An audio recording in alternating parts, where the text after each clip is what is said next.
that recording now? I'm testing that one. The red light should come on. Okay. Oh, nice. Yeah. There we go. Hey guys, so today I'm with Matt Hall today. Thanks for dropping in. This is the Archie podcast. We've got some new technology, so we're testing out some new mics. That's probably why you might hear something. But the reason that we're here today is because I'm fascinated by what Matt does. I have lots of questions because Matt's gone through the 6-week challenge back in March. Yeah. Started in March, and has made a lot of progress over the last 6 months. And I think that it's well worth talking about because also you've been away, you've travelled, you've done quite a lot. And also, I'm interested into the work that Matt is doing with some of our previous guests. He's linked to organising the football team that is within the where is it? It's down at the down at Chichester Uni, and they're called Nations United Football Club. Love it. Great name. So we'll hear more about that a bit later on. So the first thing is to talk about kind of what your experience, because anyone listening is probably listening to know about the, maybe wanting to hear about the challenge and like what your experience was of it. And I think that's probably the first place that I'd be interested to go to. So tell me about like where you were at when you first started or before you started. So I think where I was when I first started it's probably quite relatable to a lot of guys and girls, where you're fairly fit and kind of plateaued, didn't really have a direction or any target or consistency. So I came in here, and the 6-week challenge gives you that immediate consistency. Had you been training like before you started? No, any sport? No, just running and a bit of football. 37 then, 38 now, picking up niggly injuries because I was just running too hard, didn't really know what I was doing. Racing and then playing football and picking up injuries. So I wanted something that was going to keep me fitter. Yeah, so doing the park runs or half marathons, stuff like that. Okay. How long have you done that for? Forever, really. Always ran.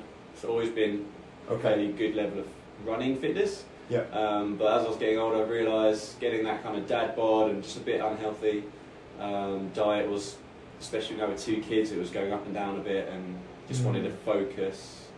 Well, at the time you only had one. Yeah, at the time I had one, yeah. So that looks easy in comparison now. But I think for me, I've seen a lot of my friends now just slowly as we get older, just kind of losing touch with their health and fitness and mental health and stuff. Really? So I wanted to say no to that and get as fit as I could by 40. That was kind of the plan. And I've had some friends do CrossFit before, and they all raved about it. Said, "You give it a go; it'll probably work for you." And I just wanted to prove that I didn't have a lot of weight to lose. So for me, doing anything I couldn't really see any difference. Do you know how much weight you wanted to lose? So I wanted to get down to 85, which is where I was probably 10 years ago. Where were you when you started? 92. Okay. Yeah, so it's about 7 kilos. Yeah.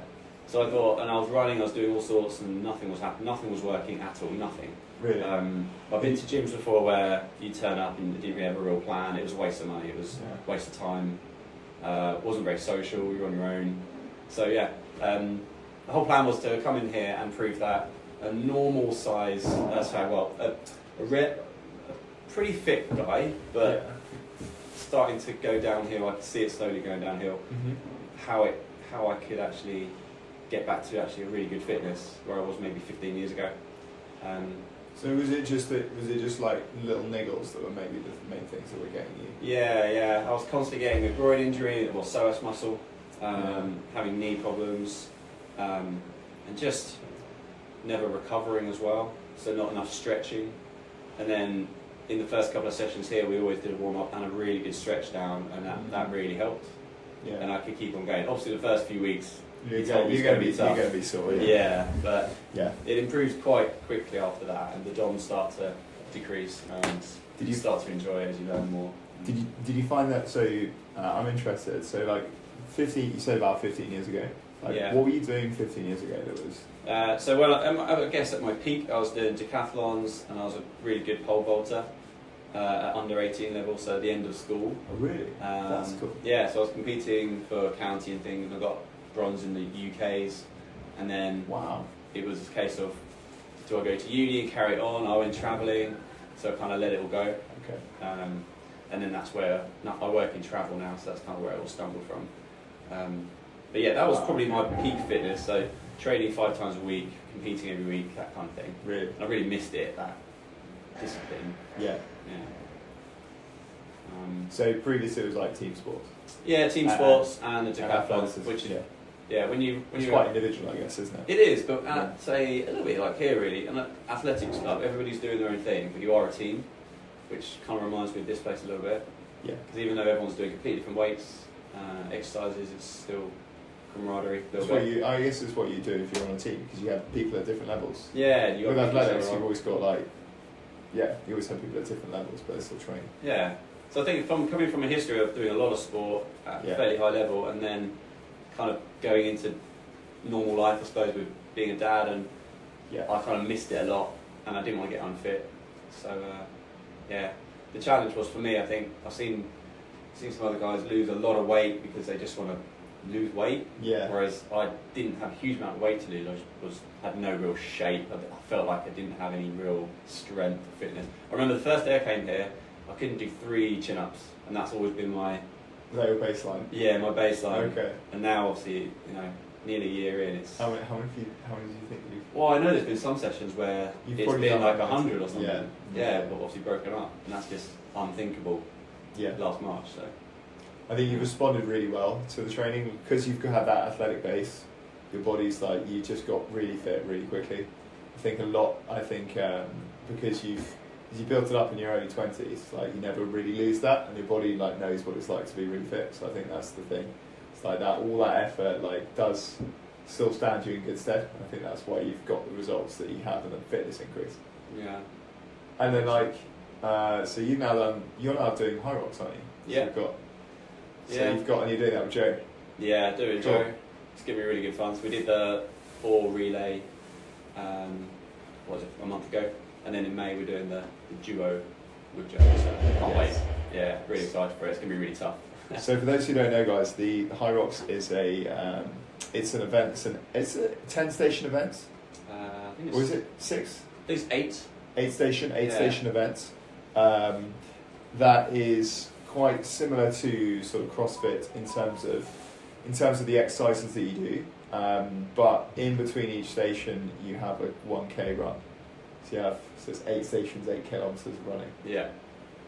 And it's combo of different movements, isn't it? So you did the team version. So which events did you do? Yeah, I did the ski erg and the broad jump burpees. Broad jumps. Yeah. How many meters is that? It was broad 80 meters of jumps. That sounds amazing. Yeah, and with a dodgy ankle as well at the time, so I knew Yeah. it was going to be tough. That many? How many? Did you count how many burpees it took you? To do the 80 meters? No, Just suffer through it. probably about 80. Really? I don't know. Yeah. Yeah, Okay. it is. Yeah, especially after doing a kilometre sprint, essentially. Yeah. Your legs are already a bit jelly. Yeah. You know what? It's really good fun. Great atmosphere in there. Did they? I heard you mentioning about how hard you went on the first. Darren said you set off pretty fast on the first run. Because I only had 2 events, you think you can just sprint the kilometre, so I did that in 2:50, which was pretty fast That's anyway, fast. I suppose. And then got straight into the ski erg, and my heart rate was so high. So doing a 1,000 metre ski after that I found really tough. So that's a good lesson to pace it, especially for the duo where we have to do all of it, but we share it. Yes. So Because the team one, so you do 2 stations, so it's not as quite sort of. yeah, so you get a It's breather in the quite middle. easy, I guess, isn't it? Yeah. So you can go full out, which I did. But yeah, it's really good fun, and having it in May gives me something to work towards as well. Yeah. I feel like I did maybe after the Hyrox especially, and I got a slight niggle from my running. It's hard to keep that consistency when I don't have a target personally. Yeah. So to have something to work towards in May is quite a good thing for me. It's quite good that you've got that to train towards. Yeah, not everybody really likes that. I think, especially my wife, she would hate a target. She just likes to do it at her own pace and keep fit. Whereas I need something. You need an event that you're working. Yeah. You'll get on well with Joe then. So Yeah. Joe's another member with us. He's been with us since 2019. So he's been doing CrossFit a long time. He just this year he just turned 50, and he's in really good shape. And he gets in 2 or 3 times a week. Most weeks when he's here, and if he's not here, he's either running or he's training with his kettlebells at home.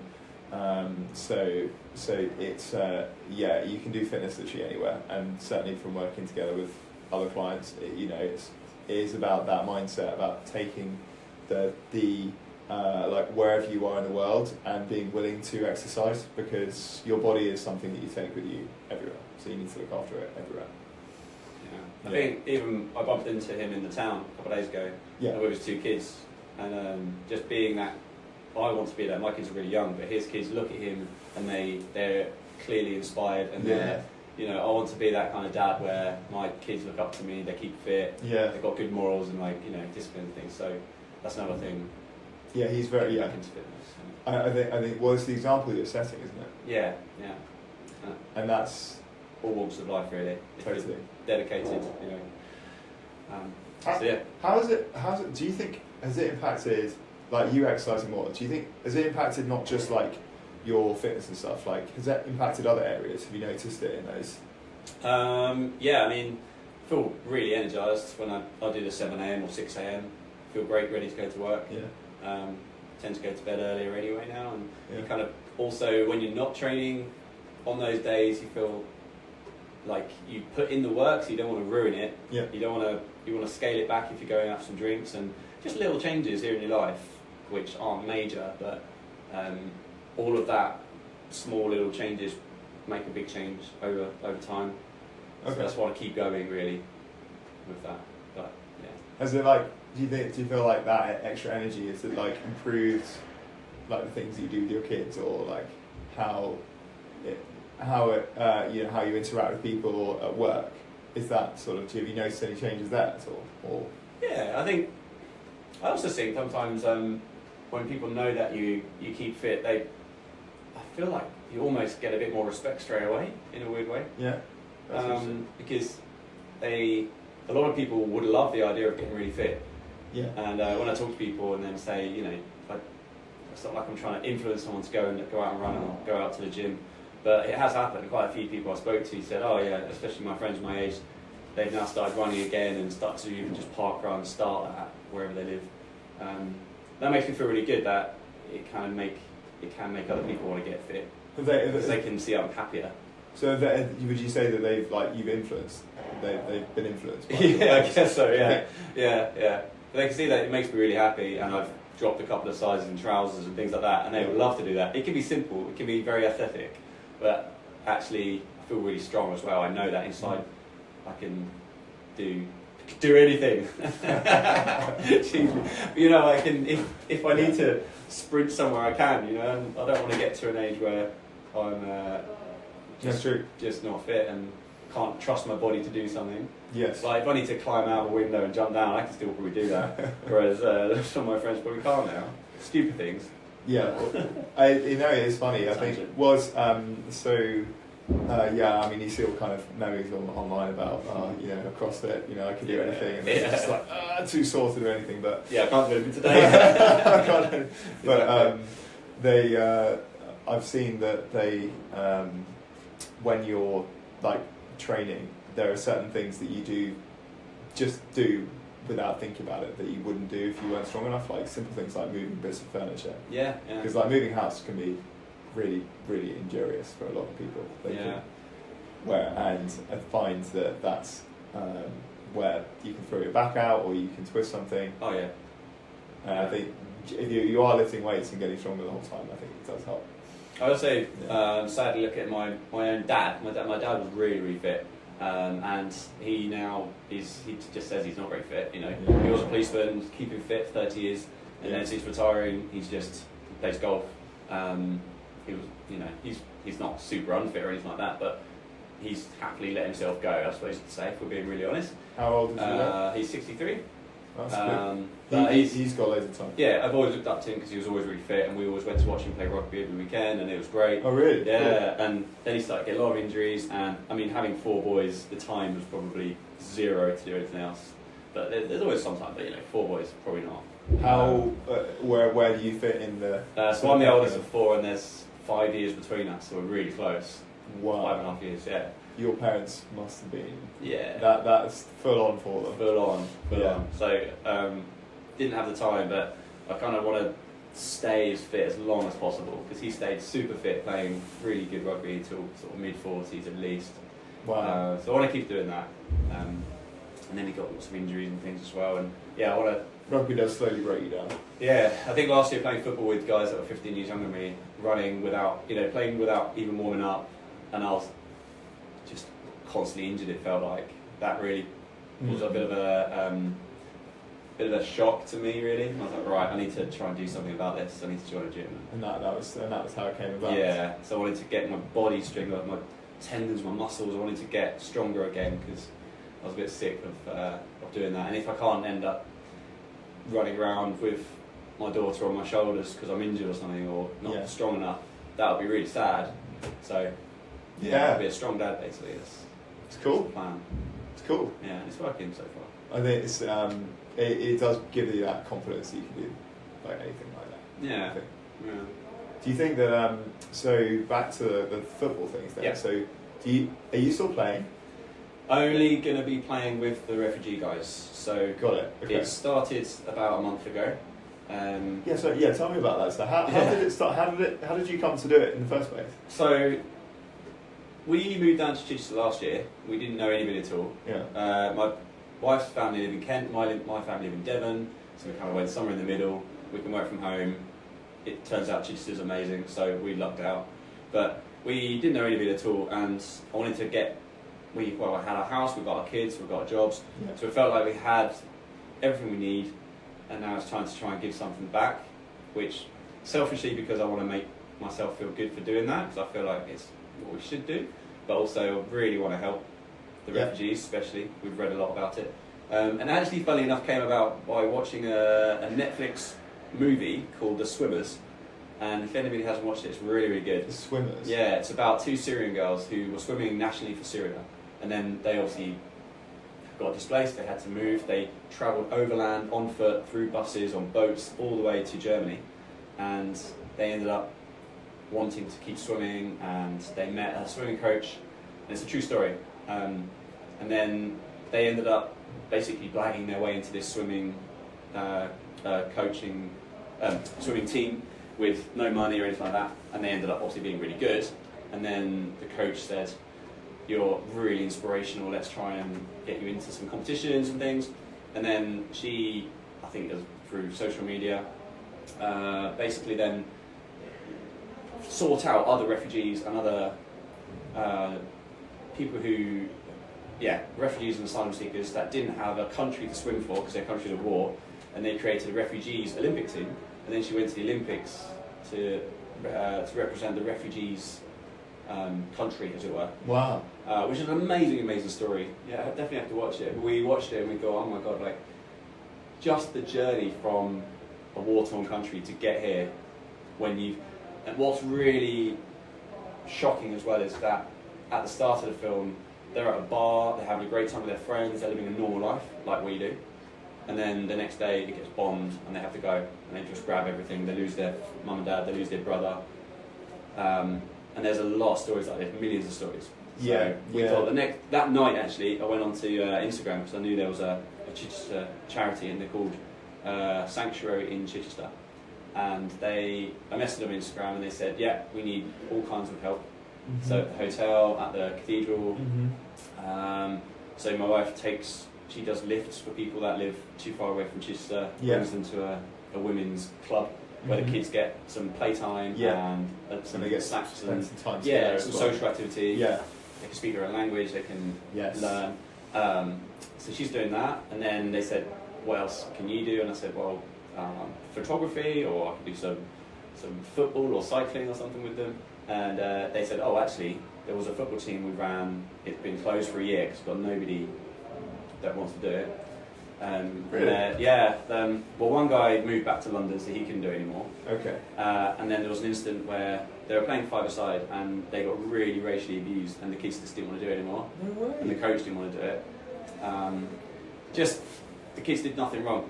It's just No. Young guys who, It's like not to judge them, but it's hate.